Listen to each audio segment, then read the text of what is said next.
म्हटलं तर आता एक आनंदाची बातमी। भीमाशंकर मंदिर आजपासून भाविकांसाठी खुलं होत आहे। भीमाशंकर मंदिर 5 महिन्यांनंतर पुन्हा दर्शनासाठी खुलं होणार आहे। उपमुख्यमंत्री एकनाथ शिंदे दर्शनासाठी उपस्थित राहतील। भीमाशंकर मंदिरात दर्शनावेळी सकाळपासूनच गर्दी पाहायला मिळते। मंदिर परिसरातील विकास कामे आता अंतिम टप्प्यात आली आहेत। याबद्दलची अधिकची माहिती देतील आपले प्रतिनिधी सुनील ठिगळे। सुनील, काय सांगाल?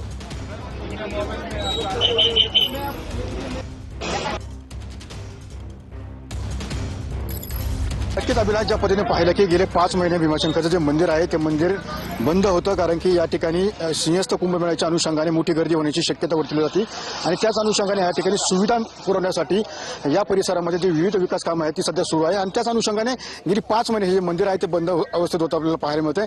आजपासून हे मंदिर खरं तर भाविकांसाठी खुलं करण्यात येणार आहे आणि सकाळी 7 ते 11 या 4 तासामध्ये दर्शन दिलं जाणार आहे। एकूणच ही जे दर्शन घेण्यासाठी जी ऑनलाईन पद्धतीने नोंदणी करण्यात येणार आहे आणि त्याच निमित्तानं 1000 भाविकांना सध्या दर्शन मिळणार असल्याचं आपल्याला माहिती समजत आहे। या ठिकाणी पाहतो की पहाटेपासूनच सध्या भाविकांनी मोठ्या प्रमाणामध्ये गर्दी केलेली पाहायला मिळते।